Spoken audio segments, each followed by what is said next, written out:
The morning began the way mornings always did in that town. Quiet, predictable, almost tender in its repetition.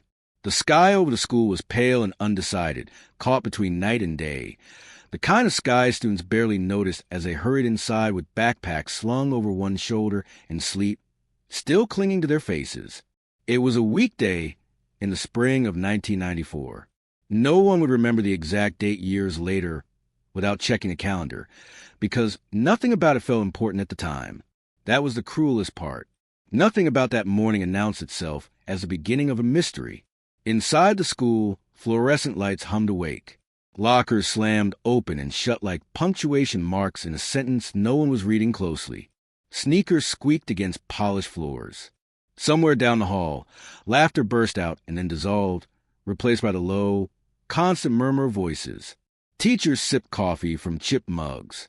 Attendance sheets were laid out on desks, names printed neatly in rows, as permanent and unquestioned as the walls themselves. In first-period classrooms, 12 students took their seats. They were not grouped together. That detail mattered later. They were scattered across different grades, different hallways, different social circles. One sat near a window and traced shapes in the fog on the glass. Another leaned back in his chair, balancing on two legs, ignoring a warning glance from the teacher. A girl in the back row adjusted the strap of her backpack with the absent-minded care of someone who believed she would be doing the same motion for years to come. A boy near the door checked the clock, already counting down to lunch. When their names were called, they answered. Here, present. A nod, a raised hand, a quiet voice swallowed by the room. 12 confirmations of existence, recorded in ink. No one noticed anything strange.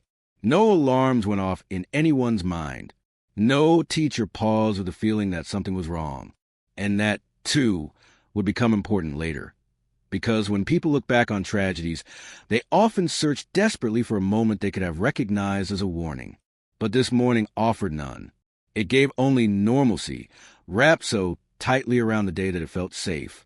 Between classes, the halls flooded with movement. Books were exchanged. Notes were passed. A couple argued softly near the water fountain, already forgetting what they were angry about. Somewhere, a janitor pushed a cart down the corridor, keys jingling at his side. The school breathed in and out, functioning the way it had for decades. At some point, no one could ever say exactly when, the 12 students stopped being where they were supposed to be. Not all at once.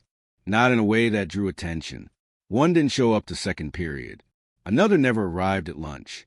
A third was marked absent after being present just an hour earlier. These things happen sometimes. Kids skipped class. Kids got sick. Kids were called to the office and forgot to bring a pass back. Each absence, on its own, was explainable. Together, they were invisible. The final bell rang that afternoon with the same sharp insistence it always had. Chairs scraped against the floor. Papers were stuffed hastily into backpacks. The building emptied in waves, releasing students into buses, cars, and the long walk home. Teachers erased chalkboards. Coaches gathered equipment. The custodial staff began their quiet, end-of-day routines. By the time the sun dipped lower in the sky, the school was almost empty. That was when the first unease began to surface, not inside the building, but in living rooms and kitchens across town. One parent noticed the quiet first. The house was too still, the kind of stillness that only exists when something expected hasn't happened yet. Shoes weren't by the door. A backpack wasn't slung over a chair. Another parent stood at the window, watching the street, checking the time, convincing themselves they were overreacting. Teenagers ran late. Buses broke down. Friends invited each other over without calling. Phone calls started small and casual. Hey, is your son with you? No, I thought he was with you. She didn't stay after school, did she? I assumed he was home already. By early evening, the questions had changed their tone. The town's familiarity, its greatest comfort, began to work against it. Everyone knew everyone, which meant everyone knew when something didn't fit. By nightfall, 12 families were searching. Cars drove the same streets again and again. Names were called out into the dark. Porches' lights flicked on one by one as neighbors joined the search. still half convinced this was all a misunderstanding that would soon embarrass them with its simplicity. Someone suggested the mall. Someone else mentioned a party. Someone said kids like to mess with adults sometimes. But 12 kids didn't disappear together as a prank. At the police station, the initial reports were taken with professional calm. Runaways. Miscommunication. Give it time. Officers asked the same questions over and over, trying to fit the situation into familiar shapes. What were they wearing? Any history of trouble? Any notes left behind? There were none. By midnight, the word missing had replaced late. By morning, it had grown heavier, more official, stamped onto paperwork, and whispered between exhausted parents sitting shoulder to shoulder in hard plastic chairs. The last confirmed location for every single one of them was the same place, the school. That realization hit the town like a delayed shockwave. The building that felt so safe, so routine, so ordinary just hours earlier was suddenly transformed by possibility. Classrooms were reopened. Hallways were searched. Lockers were checked. Trash bins were emptied and examined. Every space was measured against a growing fear that something had happened inside those walls, unnoticed, unheard. Nothing was found. No signs of a struggle. No blood. No broken locks. No witnesses who could say with confidence, "I saw them leave together." The security cameras, limited, outdated, and positioned more for theft prevention and surveillance, offered no answers. In their grainy footage, students flowed through hallways like shadows, indistinct and anonymous. Somewhere in that blur, 12 lives slipped out of focus. By the second day, the story was everywhere. Local news vans lined the streets. Helicopters circled overhead. Reporters stood in front of the school's brick facade, speaking solemnly into cameras, repeating the same phrase over and over. No suspects, no leads, no explanation. For the families, time fractured. Minutes stretched unbearably long, while days collapsed into each other. Hope and terror existed side by side, switching places without warning. Every ringing phone carried the possibility of relief or devastation. Every knock at the door felt like it might change everything. And yet, beneath all of it, one question echoed louder than the rest. How do 12 students disappear from class, in the middle of a normal school day, without anyone seeing anything at all? That question settled into the town like a shadow that refused to move. It lingered in classrooms where empty desks now stood as quiet accusations. It followed teachers who replayed the day in their minds, searching for a moment they had missed. It haunted hallways that still smelled faintly of cleaning solution and chalk dust, unchanged in every way except the one that mattered most. The bell rang again the next morning. School continued, but something essential had already been lost, and no one yet understood just how deep beneath the surface it had gone. The town liked to describe itself as close-knit, and for the most part, that description had always felt true. It was the kind of place where last names carried histories, where teachers had once taught the parents of the students now sitting in their classrooms. Streets were lined with houses built decades apart, but held together by familiarity rather than design. People waved as they passed each other, not always because they were friends, but because acknowledging one another was simply what you did. After the disappearances, that sense of closeness tightened into something else. At first, the town gathered instinctively. Church basements filled with folding chairs. Community centers stayed open late. Coffee brewing endlessly as volunteers organized search grids and sign-up sheets. People who rarely spoke beyond polite greetings now stood shoulder to shoulder, united by a shared disbelief. 12 students did not vanish from a single school in a single day. That was something that happened in stories. Not here, and yet, here they were, living inside the story. The missing students' faces appeared quickly, printed on flyers and taped to storefront windows, stop signs, and telephone poles. The paper curled at the edges as the days passed, but no one took them down. Each face was different, each expression caught in a moment that now felt unbearably permanent. Smiles taken before the future closed its door, eyes that had no way of knowing they would become questions. Parents took turns sitting by their phones, afraid to leave the house in case they missed a call. Some slept in shifts. Others didn't sleep at all. They replayed arguments they'd had that morning, words they wished they could take back, the ordinary frustrations that now felt cruel in their normality. Guilt crept in quietly, settling into places no one had prepared to defend. The town watched them grieve in public, and then began, slowly, to look away, because grief made people uncomfortable and unanswered questions even more so. In the early weeks, the police were everywhere. Patrol cars lined the streets near the school. Officers knocked on doors, asking the same questions again and again, writing notes in small, careful handwriting. The FBI arrived soon after, their presence both reassuring and terrifying. To some, it meant the case was being taken seriously. To others, it meant something truly unthinkable had happened. Still, no one spoke openly about fear. Not the kind of fear that suggested the town itself might not be as safe as everyone had believed. Instead, conversation stayed cautious, wrapped in speculation that never quite crossed into accusation. People talked about outsiders, about highway exits nearby, about the possibility that the students had left voluntarily, together for reasons no adult could understand. These theories were easier to live with.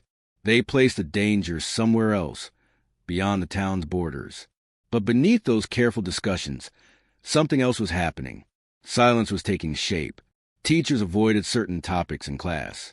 Students learned quickly which questions not to ask. Administrators issued brief, controlled statements that said a lot without revealing much at all. The school itself became a subject best approached indirectly, like a wound that hadn't healed properly. Parents noticed changes in their children, the ones who had come home. Nightmares, anxiety, a sudden reluctance to be alone in hallways or locker rooms.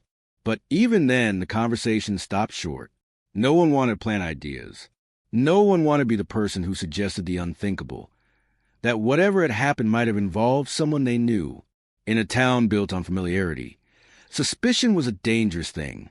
As weeks turned into months, the gatherings grew smaller. Candlelight vigils, once attended by hundreds, dwindled to dozens. Search parties became symbolic rather than hopeful. Reporters stopped calling as frequently. New stories replaced the old one, and the town felt the uncomfortable relief of slipping back into obscurity. But the families of the 12 did not have that luxury. They existed in a different version of the town now, one defined by absence.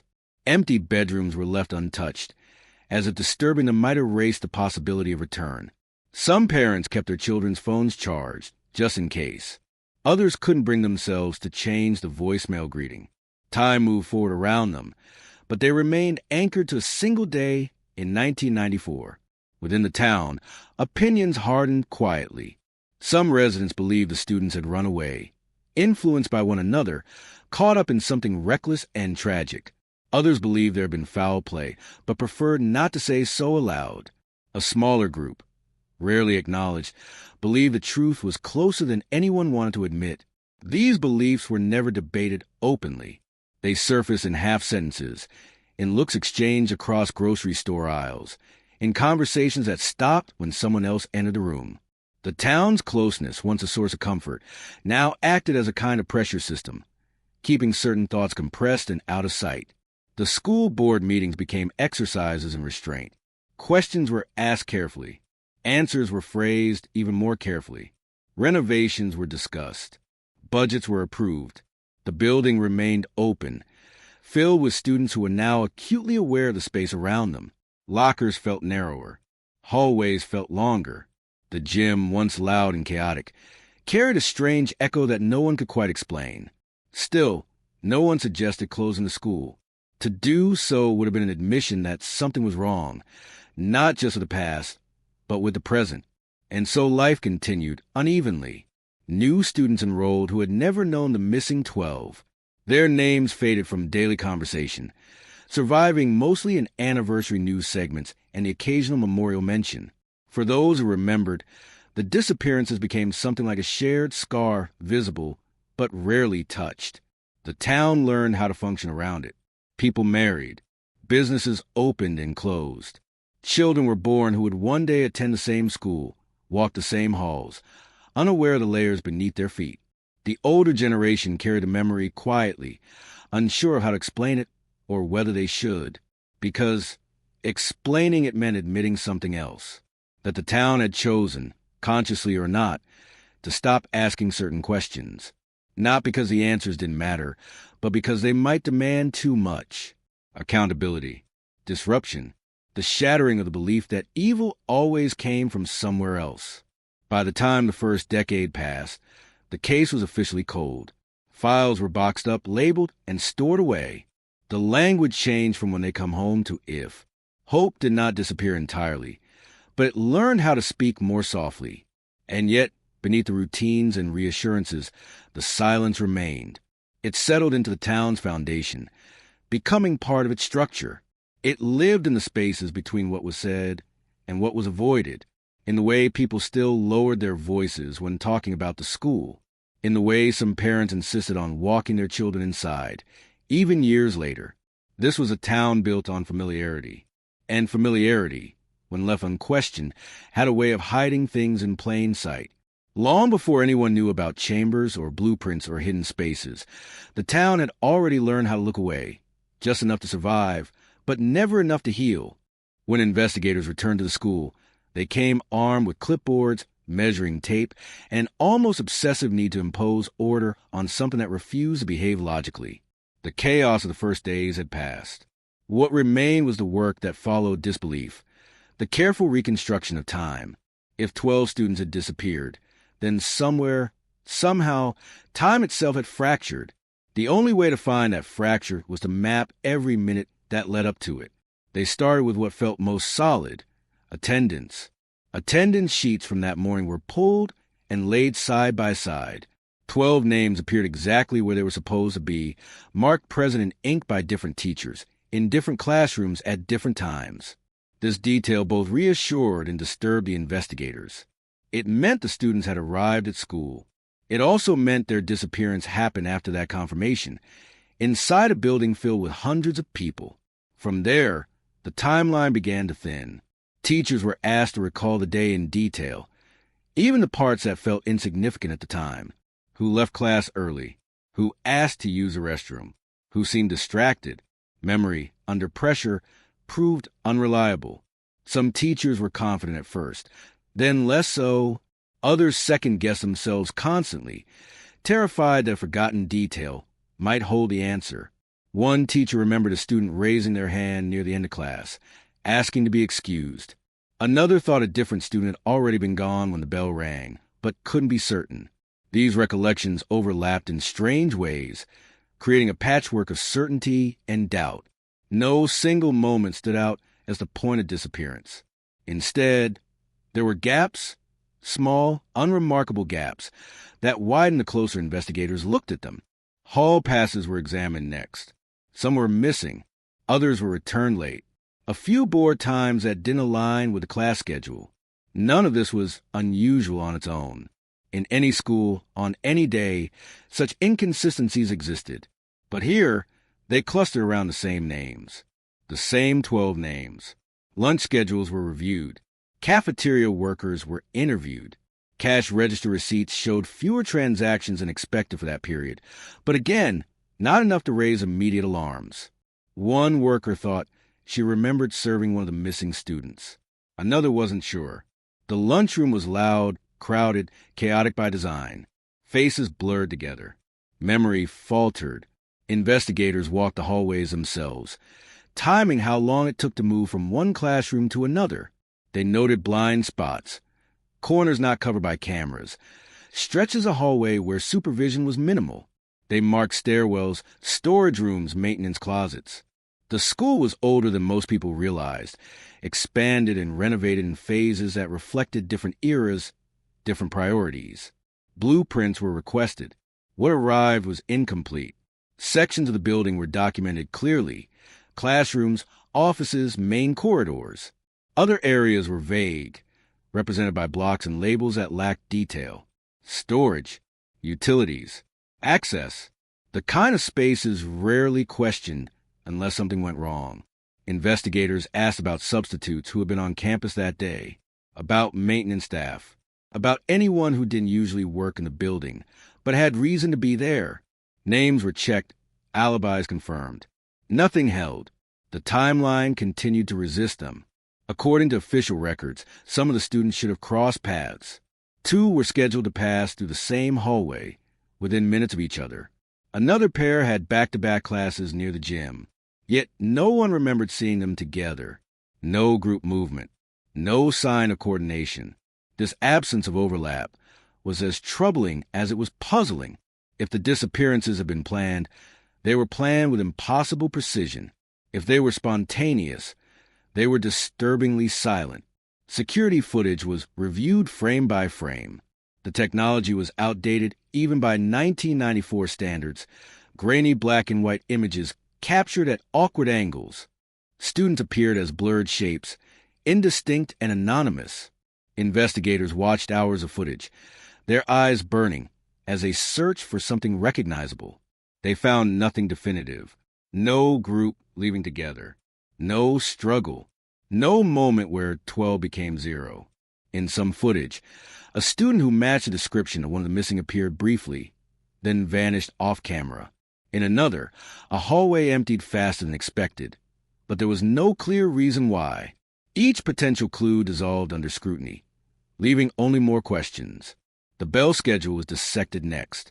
Bells were supposed to regulate movement, to create predictable flows of students. Investigators noted precise times bells rang that day and compared them to witness statements. Here, too, inconsistencies appeared. Some teachers recalled the bell ringing early. Others insisted it rang late. A few said it malfunctioned entirely. Maintenance logs showed no reported issues. Small discrepancies piled up, each one too minor to explain anything on its own, yet together they suggested something unsettling. Not that time had stopped, but that had become unreliable. As the investigation deepened, so did the emotional toll. Teachers began to question their competence. Had they failed to notice something obvious? Had they dismissed a student too easily? Some replayed the day over and over, mentally walking to their classrooms. Try to remember the sound of voices, the way light fell through the windows, the exact position of desks. Students were interviewed as well. Teenagers already burdened by fear were now asked to recall details they had never paid attention to before. Who walked with whom? Which doors were open? Whether anyone seemed upset? Their answers shifted with each retelling, shaped by suggestion and anxiety. The official timeline, when finally assembled, looked clean on paper. Too clean. It showed 12 students present in the morning, unaccounted for by the afternoon, with no confirmed point of exit. The neatness of it was deceptive. It implied control, understanding. In reality, it masked the confusion beneath. Investigators began to realize that the problem wasn't missing piece. It was that the pieces didn't belong to the same puzzle. Every attempt to align them created new misalignments. Every effort to simplify introduced another contradiction. The school day, which should have followed a rigid structure, behaved more like a fog, swallowing details as soon as they were examined. And then there was the gym. On paper, it appeared ordinary. A large central space used for physical education, assemblies, and after-school sports. It sat at the heart of the building, intersecting multiple hallways. Several of the missing students were scheduled to pass near it that day, though none were supposed to have class there during the relevant periods. Still, investigators noted it, mostly because of what they couldn't explain. The gym had fewer cameras than other areas. Its surrounding corridors were wider, louder, easier to blend into. Movement that was harder to track, more chaotic. But even this observation felt like a stretch, an attempt to force meaning onto absence. As weeks passed, the timeline was revised again and again. Each version promised clarity. Each failed to deliver it. What remained was a disturbing conclusion that no one wanted to state plainly. The students hadn't vanished in a single moment. They had slipped away in fragments, minute by minute, hallway by hallway, without triggering alarm, without leaving a trace strong enough to follow. The structure designed to keep track of them had done its job just well enough to disguise its own blind spots. And somewhere within those blind spots, the truth waited, unrecorded and unacknowledged. The timeline did not reveal what happened. It revealed how easily something could happen without anyone realizing it at all. Once the timelines failed to give answers, The investigation expanded outward, growing louder, larger, and more visible. What had begun as a local emergency became something heavier, more official. State authorities were notified. Federal agencies stepped in. The disappearance of 12 students from a single school on the same day, without witnesses or evidence, was no longer something that could be quietly managed. Search operations began almost immediately. Fields beyond the town were combed in long, methodical lines. Forested areas were divided into grids and walked again and again, boots pressing the same paths into the earth until the ground itself seemed exhausted. 9 units moved through classrooms, locker rooms, parking lots, and surrounding neighborhoods, noses low, tails stiff with purpose. Helicopters traced slow circles above, their shadows sliding over rooftops and backyards, reminding everyone that this was no longer private grief. Nothing turned up. No discarded clothing. No personal belongings. No signs of panic or flight. The dogs lost the scent quickly, as if the trail simply stopped rather than led somewhere else. Investigators told the families this could mean many things. Rain, contamination, time. None of those explanations felt sufficient. Inside the school, the search was even more intense. Classrooms were stripped down and examined. Lockers were emptied completely, their contents cataloged and photographed. Maintenance closets were opened. Ceiling panels were pushed aside. Even the most mundane spaces were treated as potential crime scenes. The building was measured in ways it never had been before, not as a place of learning, but as a structure capable of hiding something. Again, nothing. The absence of evidence began to feel deliberate, though no one could explain how. Police were trained to follow trails, physical, digital, emotional. Here, there were none. It was as if the students had dissolved into the routine of the day, leaving behind only their names on paper. Press conferences became regular. Officials stood behind podiums, faces carefully neutral, repeating reassurances that the case was active, that no possibilities were being ruled out. Their words were chosen with precision, but the message beneath them was harder to hide. They had no idea what had happened. As days turned into weeks, frustration crept into the investigation. Leads were chased aggressively, then quietly dropped. Anonymous tips poured in, some sincere, some cruel, some clearly born from fear and imagination. Each one was investigated, documented, and ultimately dismissed. The case expanded, then collapsed inward again. Investigators began to look at the families themselves, though gently, cautiously. Background were checked. Relationships were examined. This stage was handled with care, but it left bruises nonetheless. Parents who were already drowning in uncertainty now felt the weight of suspicion, however unspoken. Most understood it intellectually. Emotionally, it was devastating. Still, nothing connected. The idea of a coordinated runaway theory was explored in depth. Were the students friends? Did they share grievances? Had they planned something together online or in person? Their social circles were mapped, their diaries read, their phone records analyzed. There were overlaps, but nothing strong enough to explain 12 disappearances at once. The theory didn't hold. Abduction was next. The idea that an external threat had entered the school undetected, removed 12 students, and left without a trace. Investigators studied access points, delivery schedules, visitor logs. No vehicles were reported. No suspicious individuals identified. The logistics alone bordered on impossible. And yet, every alternative seemed equally impossible. Inside the investigative teams, morale shifted. The early energy, the belief that effort would produce answers, began to fade. Long hours yielded diminishing returns. Meetings ended with the same unresolved questions they had begun with. The case did not evolve. It stagnated. Privately, some investigators admitted they had never seen anything like it. Publicly, the tone changed. Updates became less frequent. Language softened. The urgency, once unmistakable, dulled around the edges. The investigation was still open, still ongoing, but it no longer dominated daily operations. Resources were reallocated. Personnel rotated out. The families noticed immediately. They marked time not by calendars, but by attention, by how often phones rang, by how many officers showed up at their doors. by how much space the story occupied on the evening news. Each reduction felt like a small abandonment, even if they understood the reasons. Cold case units were discussed earlier than anyone expected. Files were organized more carefully now, no longer spread out across desks in active use. Evidence was boxed, labeled, and stored. Interviews were transcribed and archived. The physical act of putting things away carried a symbolic weight no one wanted to acknowledge. Still, the case remained officially unsolved. Years passed.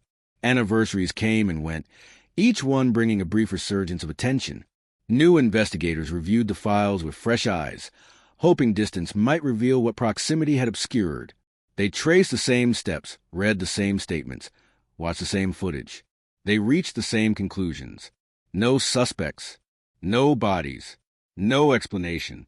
The lack of resolution created its own kind of narrative, one that quietly reshaped the town's relationship with the truth. Without answers, people filled the gaps themselves.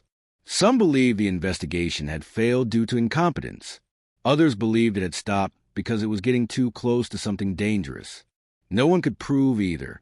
What remained undeniable was this: the system designed to respond to crises had exhausted itself against a mystery that refused to behave like a crime. Procedures assumed evidence. Evidence never appeared.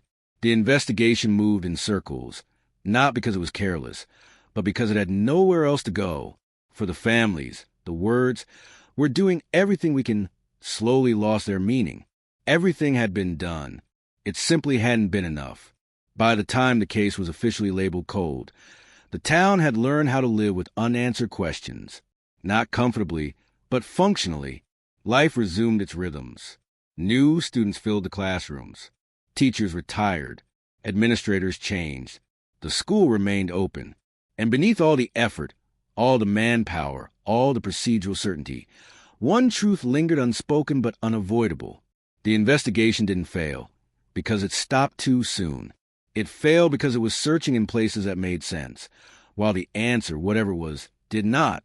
When official explanations began to thin out, something else moved in to take their place. It didn't arrive all at once, and it didn't announce itself loudly. It seeped in quietly, carried through whispers, half-finished sentences, and stories that always seemed to start with, "I probably shouldn't say this," but in the absence of answers, the town began to tell itself different kinds of truths. These weren't the kind of stories that appeared in police reports. They lived in memory, in rumor, in the spaces between what people were willing to say out loud and what they thought when they were alone. They passed from student to student, from staff member to staff member, reshaped slightly each time they were told. Individually, they sounded harmless. Collectively, they formed a pattern no one wanted to examine too closely. It started with the building itself. Long-time employees mentioned that the school had been expanded several times over the decades. Each addition had been built to meet immediate needs, not long-term cohesion. Hallways that didn't quite line up. Doors that led to storage rooms no one used anymore. Locked access points whose keys had been lost, replaced, or forgotten. None of this was unusual for an older public building. But after the disappearances, these details took on a different weight. A former student recalled being told, half-jokingly, never to wander too far near the gym after hours. Another remembered getting lost once while looking for a restroom and ending up in a corridor that felt wrong somehow, narrower, quieter, as if it didn't belong to the rest of the school. At the time, these moments were dismissed as imagination. Later, they became something else. Custodial staff spoke in low voices about areas they avoided, not because they were dangerous, but because they were inconvenient, forgotten, or oddly inaccessible. One mentioned an old maintenance door that was always locked, despite no one remembering what was behind it. Another said there were parts of the building that never seemed to change, no matter how many renovations took place. These comments rarely went further than casual conversation. No one filed reports. No one demanded inspections. The school functioned well enough, and that was usually enough to silence curiosity. Students added their own layers to the stories. They talked about teachers who discouraged questions, about stairwells that were supposedly off-limits without explanation, about sounds in the gym late at night, metal shifting, something hollow and distant. Most of these stories were exaggerated, filtered through teenage imagination and fear. But fear had a way of sharpening attention, and some details were repeated too consistently to ignore. Always the gym, always the area beneath it. Still, these ideas stayed unofficial. They were not discussed in meetings or documented in memos. To acknowledge them would have meant admitting uncertainty, and institutions rarely do that willingly. Instead, the stories existed on the edges of awareness, shaping how people felt without ever becoming something they could point to. Parents heard these rumors and reacted in different ways. Some dismissed them entirely, desperate to believe there was a simple explanation that just hadn't been found yet. Others felt a quiet dread settle in their stomachs, an instinctive sense that something had been overlooked on purpose. But purpose implied intent, and intent implied responsibility. That was a line the town was reluctant to cross. Even as the years passed, the rumors did not disappear. They evolved. New students, who hadn't been alive in 1994, inherited them like folklore. They didn't know the names of the missing 12, but they knew the feeling, the sense that the school held something it didn't want to give up. Teachers noticed this too. They watched students avoid certain hallways without knowing why. They felt a tension in the gym during assemblies, an unease that couldn't be traced to any single source. When asked directly, they offered reassurance. The building was safe. Everything had been checked. But reassurance is not the same as certainty. Behind closed doors, even some staff admitted to themselves that there were gaps in their understanding of the building. Renovations had been done quickly, driven by budget constraints and shifting priorities. Records were updated selectively. Blueprints were revised and filed away, then replaced by newer versions that didn't always account for what came before. No one had intended to create blind spots. They had simply accumulated over time. The town's relationship with these rumors was complicated. On one hand, they offered a sense of control. If the truth was hidden in a specific place, then it was at least contained. On the other hand, they threatened the idea that the town had done everything it could, so the stories remained stories. They were told late at night, during long drives, at kitchen tables after children had gone to bed. They surfaced during anniversaries and then retreated again. They were acknowledged just enough to persist, but never enough to be confronted. For the families of the missing, these rumors were both a comfort and a torment. Comfort, because they suggested the disappearance wasn't random, wasn't meaningless. Torment, because they implied that the answers might have been close all along, close enough to touch, if only someone had looked harder. Some parents asked questions that went unanswered. Requests for deeper inspections were met with procedural explanations. Budgets, safety codes, no probable cause. The language was always reasonable, always calm, and always final. Over time, the town learned a subtle skill, how to coexist with secret without ever naming it. The school continued to operate, its walls repainted, its floors refinished. Each renovation smoothed over something old, something inconvenient. Layers of new material covered older ones, sealing away not just physical spaces, but questions. And yet, the rumors endured. They lingered because they were fed by absence, because no official story had replaced them, because the idea that something had been missed, something structural, something literal, felt disturbingly plausible. Long before anyone would break concrete or uncover hidden rooms, the town had already sensed that the truth was not lost in the distance. It was buried, not necessarily by malice, but by neglect, by fear, by the quiet decision to keep moving forward without looking too closely at what lay beneath. In that way, the rumors were not distractions from the truth. They were the shadow it cast, stretching across decades, waiting for the moment when someone would finally decide to follow it back to its source. 30 years is long enough for a town to change its face without ever changing its bones. Buildings were repainted. Storefronts came and went.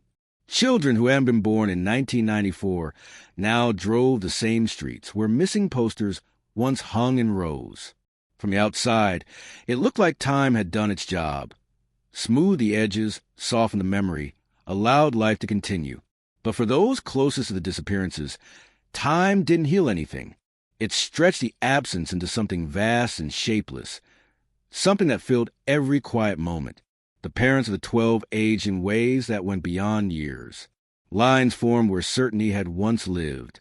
Some kept their children's rooms exactly the same, dusted regularly, as if preservation could substitute for presence. Others couldn't bear the reminder and closed the doors permanently, sealing off that part of the house like a private memorial. Every approach was different. Every loss was the same. Birthdays became complicated. So did holidays. There was always one more gift that might have been bought, one more chair that remained empty. Conversations learned to move around the missing names, skirting them carefully to avoid reopening wounds that never truly closed. Some parents held on to hope fiercely. Even when it hurt, they followed every new lead, every rumor, every anniversary special. They memorized the voices of investigators, learned the language of uncertainty fluently. Others retreated inward, exhausted by the cycle of anticipation and disappointment. Hope, for them, became something too heavy to carry every day. Siblings grew up in the shadow of a disappearance they didn't choose. Younger brothers and sisters inherited grief they barely understood. Older ones felt a strange responsibility to remember, to represent, to live fully enough for two people. Their lives unfolded alongside an absence that shaped their decisions in subtle ways. Careers chosen close to home, reluctance to leave town, or the opposite, an urgent need to escape entirely. The town watched these families with a mixture of sympathy and discomfort. At first, support had been loud and visible. Over time, it became quieter, more private. People didn't stop caring. They just didn't know how to carry the weight indefinitely. The tragedy became something acknowledged and gnawed rather than a conversation, a shared understanding that didn't require words. The school itself aged too. New banners hung in the gym. Trophies were added. Old ones were moved into storage. The floors were resurfaced. Walls were patched and repainted. Each improvement made the building look healthier, more modern, more alive. But for those who remembered, these changes felt strangely cosmetic, as if the building was being dressed up to distract from something unresolved. Students came and went, largely unaware of the history beneath their feet. Teachers mentioned the disappearances occasionally, usually in hushed tones, framed as a cautionary tale rather than an open wound. Assemblies focused on safety, on vigilance, on community, but never on specifics. Specifics made people uncomfortable. Over the years, a few amateur investigators tried to reopen the case. Journalists, true crime enthusiasts, retired officers with time and lingering curiosity. They requested records, interviewed former staff, retraced steps. Their efforts produced articles, podcasts, and brief flares of renewed interest. None produced answers. Each attempt ended the same way, with frustration, with speculation, with the quiet realization that whatever had happened was protected not by secrecy alone, but by time. Memories faded. Witnesses moved away or passed on. Physical spaces changed. Time did what it always did best. It erased context. For the families, this erosion was another kind of loss. They watched as their children's stories slipped further from the center of the town's identity. Anniversaries came and went with less notice. Fewer candles. Fewer speeches. The world had moved on, and they were expected to move with it. Some did. Others couldn't. Grief settled into routines. Weekly visits to investigators who had nothing new to share. Annual letters written and rewritten, never sent. Conversations that always ended the same way, with the same unanswered questions. What haunted them most was not just the disappearance, but the idea that the truth might have been nearby all along. That maybe, if someone had looked harder, sooner, things would be different. As decades passed, the case became something like a legend within the town, real but distant. People referenced it the way they referenced old storms or factory closures, as something tragic that had happened once, long ago, as something that defined the past, not the present. But absence does not age the way memory does. For the parents who were still alive, their children were frozen at the age they vanished, forever teenagers, forever unfinished. Every year that passed widened the gap between who they had been and who they might have become. That gap was impossible to bridge. Some parents died without answers. Their funerals were quiet, marked by a particular kind of sadness reserved for lives that ended with questions still attached. Those left behind felt a new urgency, a fear that the truth might die with them. And yet, nothing changed. The school remained open. The town remained intact. The silence endured. Until, almost without warning, something shifted. Not in the families. Not in the town's collective conscience. But in the building itself. Plans for long overdue renovations were announced, framed as progress, as investment in the future. Aging infrastructure needed updates. Safety codes had evolved. The gym floor, in particular, was due for replacement. Decades of use had worn it thin. Repairs would require stripping it down completely, reaching layers that hadn't been touched in years.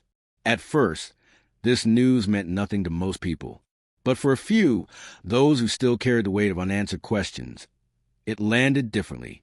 Renovation meant disruption. Disruption meant exposure. It meant peeling back layers that had been left undisturbed for far too long. For 30 years, the town had lived around a hole. Now, without fully realizing it, it was preparing to dig straight into it. Renovation work began early on a Monday morning. The kind of ordinary logistical decision that rarely carries emotional weight. The gym was closed off with temporary barriers. Notices were sent home with students explaining schedule changes. Practices were relocated. Assemblies postponed. To most people, it was an inconvenience, nothing more. To the building, it was an intrusion. Construction crews arrived with machinery that fell out of place in school. Heavy drills, concrete saws, equipment designed to tear apart rather than maintain. The gym, usually alive with echoes and movement, fell silent. Its banners were taken down. Bleachers were retracted and locked into place. The polished wood floor, worn smooth by decades of footsteps, waited beneath bright work lights. The first cuts were shallow, routine. Layers of finish came up easily, curling away like old skin. Beneath them, the wood was darker, older than anyone working there. The crew moved methodically, section by section, following the plans they had been given. According to those plans, beneath the gym floor there should have been nothing unusual. Just foundation, utilities, and support. That assumption lasted less than a day. It started with sound. One of the workers paused mid-motion, lifting his tool slightly off the surface. He tapped the floor again, harder this time. The noise that came back wasn't what he expected. It wasn't solid. It carried an echo, faint but unmistakable, like a knock answered from too far away. He tried again in a different spot. Same sound. Hollow. At first, no one said anything. Buildings settled. Materials aged. Acoustics changed over time. It was easy to explain away. But as the crew continued, the hollow sound appeared again and again, spreading across an area larger than it should have been. Someone checked the blueprints. They didn't match what the tools were telling them. The plans showed a uniform foundation beneath the gym, with clearly marked utility channels. What the crew was encountering felt different, uneven, layered, inconsistent, as if parts of the space beneath the floor had been altered, filled in, or built over at some point without documentation. Work slowed. The crew leader made a call. Careful with his language. Probably nothing, he said. Just want to be sure. Within hours, additional supervisors arrived. They walked the floor, tapping, listening, exchanging looks that suggested quiet concern rather than alarm. Permission was granted to cut deeper. As the concrete layer came up, the air in the gym changed. Dust hung heavier. The smell shifted. Older, damper, like a space that hadn't been open in a long time. One worker noticed it first and stepped back, instinctively wiping his hands on his pants as if he'd touched something he shouldn't have. Beneath the concrete, there was a seam. Not a crack from age or stress, but a deliberate line. Straight, clean, running farther than expected. Someone said, almost jokingly, that it looked like a door. No one laughed. The machinery stopped. Tools were set down. The sound of work, so constant, so aggressive just minutes earlier, fell away, replaced by a thick, uneasy quiet. The gym, stripped of its usual noise, felt suddenly cavernous, like it was holding its breath. More calls were made. School administrators arrived, their expressions shifting from mild irritation to visible unease as they were shown the exposed section of floor. They asked questions. When was this added? Why wasn't it on the plans? No one had answers. The records there didn't go back far enough, or didn't include the detail needed to explain what everyone was now looking at. Someone suggested it might be an old utility access. Someone else pointed out that it was far too large. As the opening widened, the shape beneath became clearer. This wasn't a narrow passage or maintenance crawl space. It was a cavity, a space, deliberate and contained. The moment it became undeniable, work stopped entirely. Local authorities were notified, not because anyone knew exactly what they'd found, but because everyone sensed that it was no longer just a construction issue. There was a gravity to the discovery that went beyond building codes or safety inspections. Word traveled fast. By the end of the day, rumors were already circulating. A hidden room, an underground space, something beneath the gym. Students whispered in hallways. Parents texted each other with unease sharpened by memory. For those who had lived in the town long enough, the past stirred violently back to life. When officials returned the next day, they did so with caution. The opening was expanded carefully by hand, as if speed itself might be disrespectful. Flashlights cut into the darkness below, revealing depth that the blueprints insisted shouldn't exist.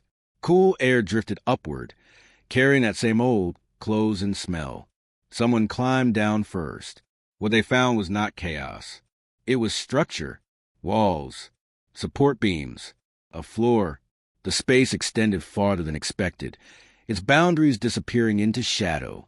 It didn't feel like something forgotten by accident. It felt designed, used, then sealed. No one spoke for a long time. The gym above, so familiar and ordinary, suddenly felt like a mask stretched in over something much older and heavier. The realization settled slowly, painfully. This space had existed during the time of the disappearances.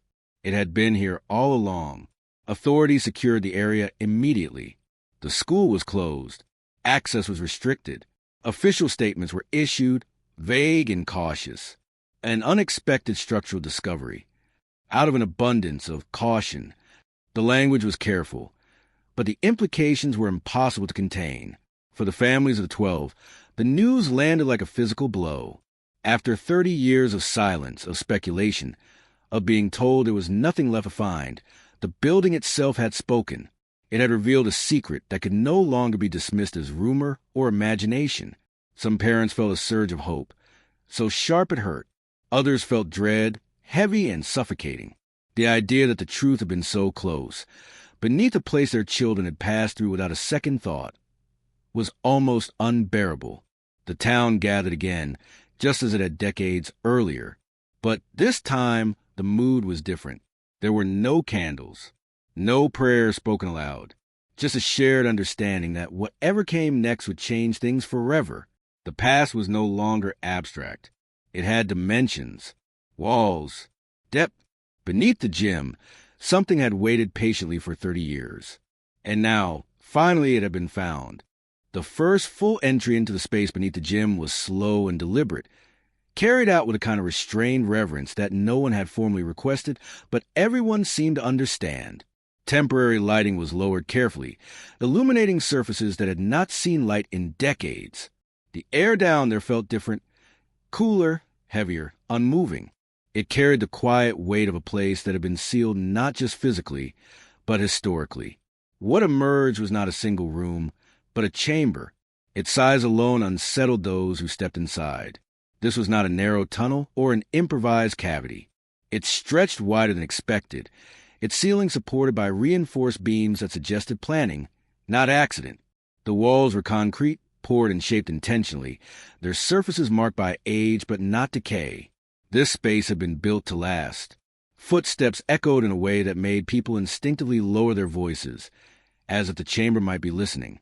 Along one wall, there were benches, simple, utilitarian, that would warp slightly by time but still intact.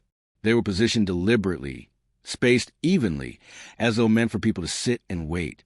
That detail, more than anything else, unsettled the investigators. Waiting implied time spent. Time spent implied purpose. Electrical conduits ran along the ceiling, long since inactive. Some wires were cut cleanly, others simply terminated, as if whatever system once powered them had been removed rather than broken. This wasn't the result of collapse or neglect. It looked like decommissioning. There were no signs of recent use, but there were signs of use. Dust coated most surfaces evenly, except in a few specific areas where it had been disturbed long ago. Faint scuff marks remained on the floor, barely visible, like shadows of movement rather than movement itself. Investigators photographed everything, careful not to disturb more than necessary. Each image felt like an accusation frozen in time. Near one corner of the chamber, personal items were found. Not many, not enough to provide clear answers, but enough to change the tone of the investigation entirely. A shoe, badly deteriorated, its shape collapsed inward. A notebook, pages fused together by moisture, the ink blurred beyond recognition. A backpack strap, detached, its fabric frayed. These objects were handled with extreme care, as if even touching them required permission from the past. None were immediately identifiable, but they were unmistakably human. The absence of bodies was noted quickly and with mixed reactions. Some felt relief, an irrational but powerful hope that this meant the students might still be alive somewhere. Others understood immediately that absence did not mean innocence. It meant something had happened, and whatever it was, it did not end here. The chamber held no obvious signs of violence. That absence was its own kind of horror. There were no stains, no broken furniture, no visible damage. The space felt orderly, almost controlled. It raised a question no one wanted to voice. If people had been here, they had not arrived in chaos.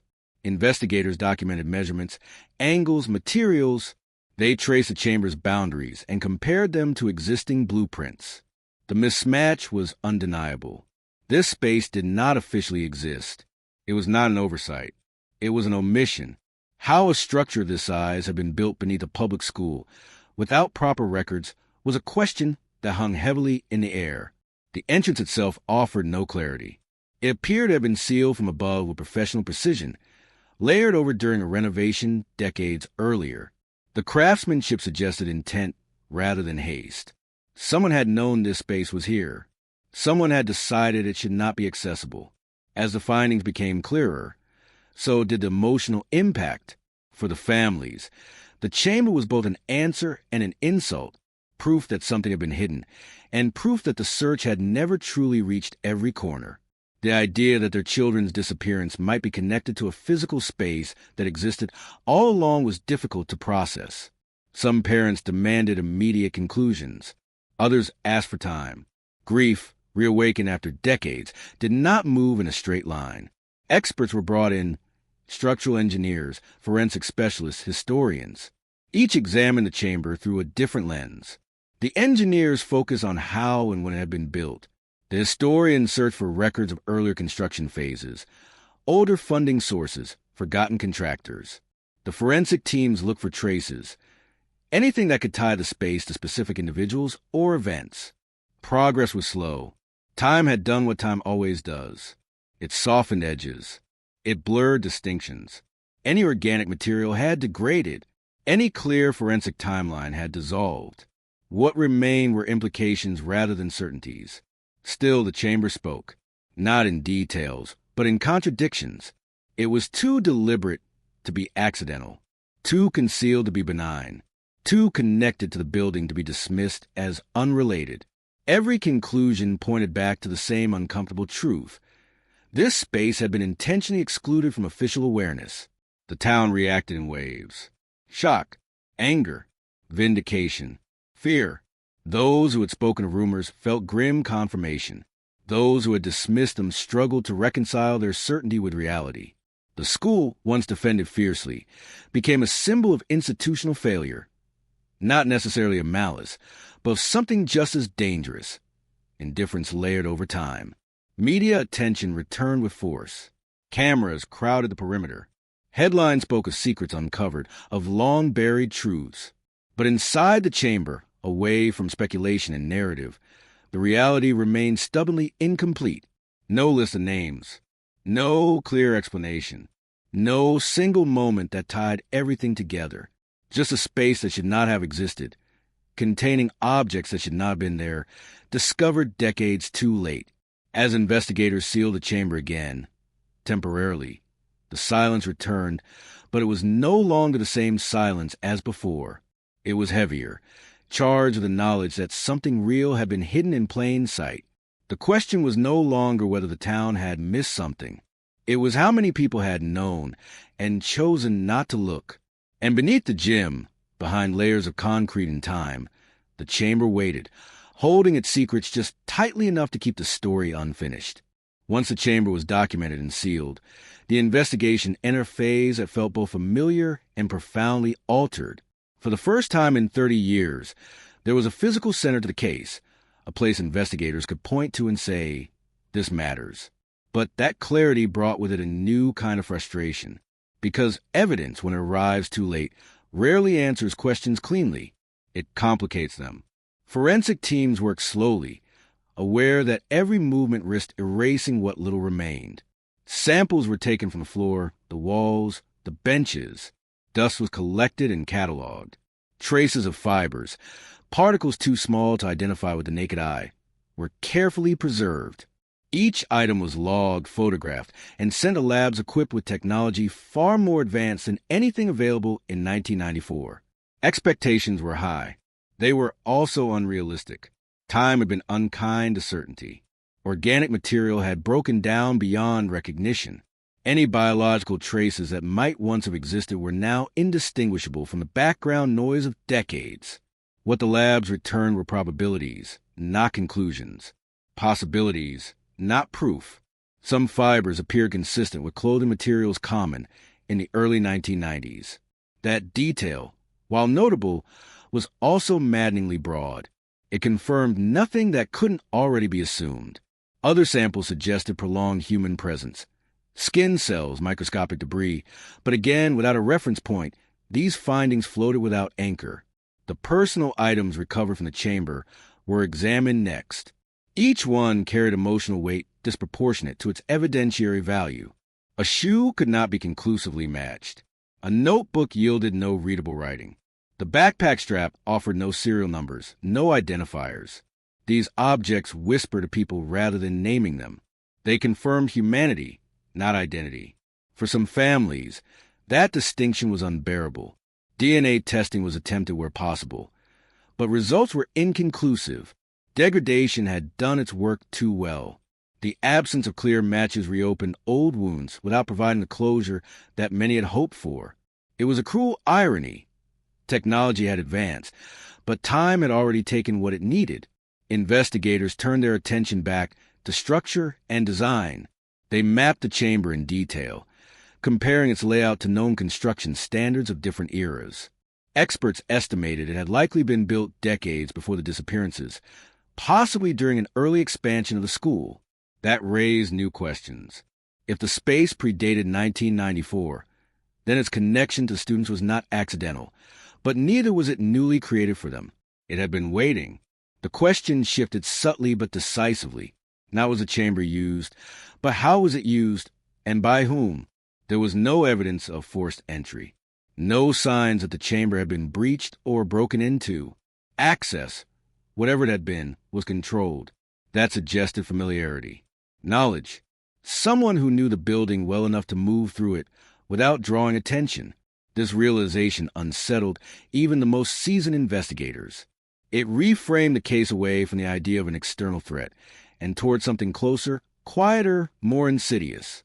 Not a dramatic event, but a process. Not a moment, but a system. Yet even this reframing resisted resolution. No clear path connected the missing students to the chamber definitively. There was no record placing any of them there. No witness who could say with certainty that they had been led below the gym. The timeline, already fragile, did not suddenly strengthen just because a space had been found. If anything, it fractured further. Investigators revisited old interviews, listening now with different ears.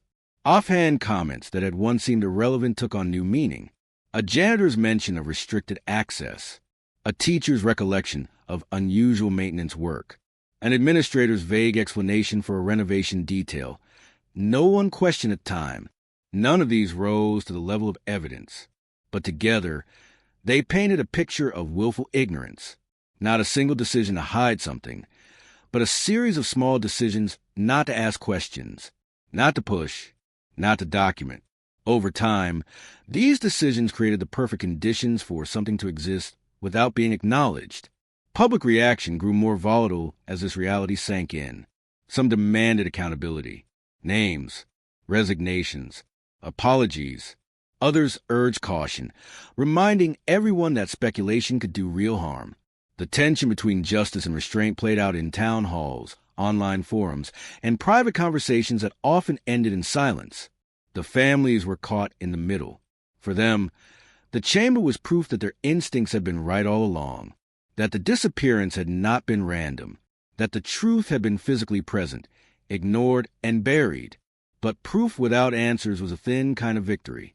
It validated their pain without relieving it. Some parents spoke publicly for the first time in years. Others withdrew completely, overwhelmed by the resurgence of attention. Grief, once again, refused to behave predictably. As weeks passed, the investigation slowed. Not because interest waned, but because it reached the limits of what evidence could provide. Every sample had been tested, every angle examined. What remained were questions that science could not resolve. Who authorized the chamber's construction? Who knew it existed? Who decided to seal it, and why? These were not forensic questions. They were institutional ones. Records from decades past were incomplete or missing entirely. Contractors were dead or untraceable. Administrators had retired, moved away, or passed on. Memory, when unrecorded, proved as fragile as any physical trace. The case now stood in an uncomfortable place between revelation and resolution. Something had been found, something undeniable, but it did not behave like the ending people had imagined. There was no moment of clarity, no final explanation that made the suffering feel justified or necessary. Instead, there was only the echo of a truth that refused to fully surface. The chamber had confirmed that the past was not as settled as everyone believed. It had exposed the cost of looking away, of trusting systems without questioning their blind spots. But it had not given the missing their voices back. As investigators prepared their final reports, the language grew careful again. Findings were qualified. Conclusions were limited. The story, once explosive, began to quiet, not because it was resolved, but because it had reached the edge of what could be proven. And for the town, that might have been the hardest realization of all, that even when secrets are uncovered, they do not always explain themselves. Some truths, once buried long enough, emerge incomplete, leaving behind not answers, but a deeper, more unsettling understanding of how easily they could be hidden in the first place. As the investigation shifted away from the chamber itself, attention turned to something far less tangible, yet far more unsettling. The question was no longer what had been found, but who had known, because a space like that did not exist in isolation. It required planning, approval, maintenance, silence, and silence, when sustained over decades, is rarely accidental. The earliest construction records were examined first, though calling them records felt generous. Many were incomplete, some contradictory, others missing entirely. Files from early expansion phases have been archived poorly, if at all. Microfilm reels were damaged. Handwritten notes referenced changes without explanation. In places where clarity should have existed, there was only absence. That absence told its own story. Investigators traced a chain of responsibility through layers of administration, past principals, district officials, facilities managers. Most had long since retired. Some were deceased. Those still living were contacted carefully, interviewed with restraint. Their responses were consistent in one crucial way. No one remembered authorizing a chamber beneath the gym. Memory, however, proved to be a fragile defense. Several former administrators acknowledged that construction decisions were often rushed, driven by budgets and deadlines rather than thorough oversight. Renovations were approved in phases, sometimes with incomplete documentation. If something didn't interfere with daily operations, it rarely drew scrutiny. This admission was not framed as negligence, but as practicality. Yet practicality, when compounded over time, becomes complicity. Maintenance logs revealed curious patterns. Certain areas of the building required repeated attention. though the reasons were never clearly stated. Work orders reference restricted access and non-standard spaces without elaboration. The language was vague enough to pass unnoticed, yet specific enough to suggest familiarity. No one could say exactly what those spaces were. Contractors from different eras were contacted where possible. Some remembered unusual layouts. Others recalled being instructed not to ask questions, not out of menace, but out of efficiency. Just follow the plans, they'd been told. We'll handle the rest. Plans, it seemed, were always someone else's responsibility. As these interviews accumulated, a pattern emerged, not a conspiracy, but of diffusion. Responsibility was spread thinly across decades, passed from one role to another until it became untraceable. No single person could be blamed, because no single person had ever been fully accountable. This realization angered the families more than any theory of malice ever could. They had spent 30 years imagining villains, someone deliberate, someone cruel. What they were confronted with instead was something colder, a system that allowed things to happen without ever forcing anyone to truly see them. Town meetings grew tense. Residents demanded explanations. They asked how a chamber that size could exist beneath a public school without oversight. Officials responded with careful language, emphasizing historical context, evolving standards, and the limitations of record-keeping practices from earlier decades. These answers were technically accurate. They were also deeply unsatisfying.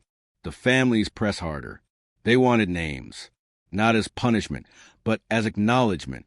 They wanted someone to say, publicly, we should have known. What they received instead were expressions of regret framed so broadly, they dissolved into abstraction. I'm sorry this happened. Did not answer question of how it was allowed to happen.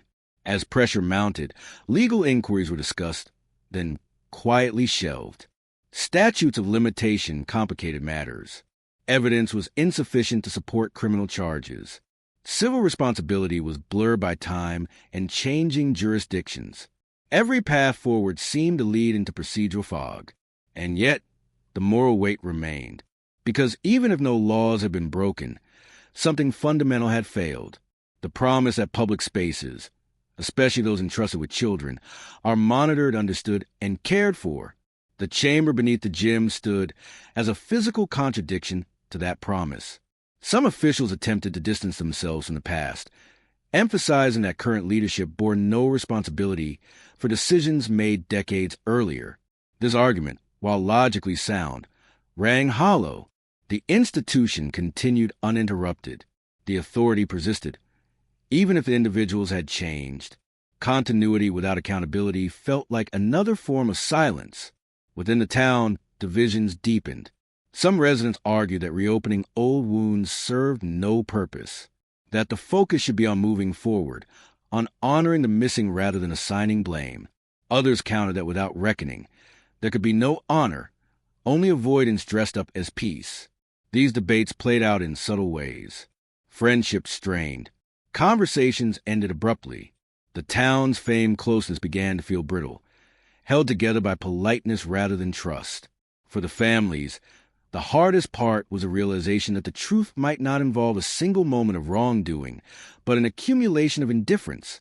That their children hadn't vanished because someone planned a perfect crime, but because no one noticed, no one questioned. No one insisted on clarity when it mattered most. That kind of failure offers no villain to confront. It offers only a mirror. As reports were finalized and public statements prepared, the language once again became cautious. Phrases like systemic oversight gaps and historical documentation deficiencies appeared frequently. They were accurate. They were also emotionally sterile, incapable of capturing the human cost beneath them. The chamber was sealed again, this time intentionally, its existence no longer secret, but carefully controlled. Plaques were discussed. Memorials proposed. These gestures were sincere, but they could not replace accountability. The story had shifted irrevocably. What began as a mystery of disappearance had become a study in neglect. Not the loud, dramatic kind, but the quiet kind that thrives in routine and assumption. The kind that convinces people that if nothing seems wrong, nothing is wrong. For 30 years, that belief had gone unchallenged. And now, With the chamber exposed and the past laid bare, the town faced a truth it could no longer ignore. That sometimes the most devastating secrets are not kept by monsters, but by ordinary systems doing exactly what they were designed to do, which was to move forward, without ever looking back. In the end, there was no announcement that felt final. No press conference where someone stood at a podium and declared the case closed. Instead, the story settled into a quieter, heavier form, one that resisted neat conclusions. The chamber beneath the gym was no longer a rumor, no longer a question mark hidden in whispers. It existed now as a fact. But facts, it turned out, were not the same as answers. The names of the 12 students were read aloud at a small, private gathering, attended mostly by family members and a handful of town officials. No cameras were allowed. No speeches were prepared. Each name was spoken slowly, carefully, as if saying them out loud might anchor them somewhere solid. For a moment, they were not part of mystery or a headline. They were simply remembered. The school remained closed for weeks after that, not for investigation, but for reflection. Classes eventually resumed, though something in the building had changed. Students moved to the halls with a new awareness, sensing that the walls held more history than they had ever been taught. Teachers, too, felt the shift. Lessons carried an undercurrent of gravity that couldn't be explained by curriculum alone. A plaque was installed near the gym entrance. It was modest, deliberately so. It did not speculate or assign blame. It simply acknowledged the loss and the years of unanswered questions. Some felt it was not enough. Others felt it was the most the town could offer, without reopening wounds that would never truly heal. For the families, closure remained an elusive concept. Some found a measure of peace in the acknowledgement, in the knowledge that their children had not been forgotten entirely. Others felt anger settle more deeply than before, sharpened by the realization that the truth had been close, buried beneath routine and assumption. Grief did not resolve itself neatly. It adjusted, finding new shapes, new rhythms. The chamber was sealed permanently, reinforced and documented this time. Its existence recorded in archives that would not be misplaced or ignored. Future renovations would not erase it. Future administrators would know. That, at least, felt important. Still, questions lingered. How many people had passed over that space without knowing? How many opportunities had existed to uncover it sooner? These questions had no satisfying answers, only implications. They pointed not to a single failure, but to a culture of moving on without looking too closely at what lay beneath. As years passed, the story took on a different life beyond the town. It became a case study, discussed in academic circles, referenced in conversations about institutional responsibility and collective memory. To outsiders, it was a cautionary tale. To those who lived it, it remained deeply personal. Every so often, someone would stand in the gym, listening to the echo of their own footsteps, aware of the space below. The knowledge changed how the room felt, less like a place of noise and movement, more like a reminder, not of fear, but of fragility. The bell continued to ring each morning. Students continued to answer when their names were called. But the town understood now that presence is not guaranteed, and absence is not always sudden. Sometimes it builds quietly, beneath the surface, hidden by normalcy and trust. The 12 students never returned. Their story did not end with discovery or justice. It ended with recognition, a collective understanding that what was lost could not be recovered, but what was learned should not be forgotten. And so the town moved forward, carrying its history more carefully than before. Not healed, but awake,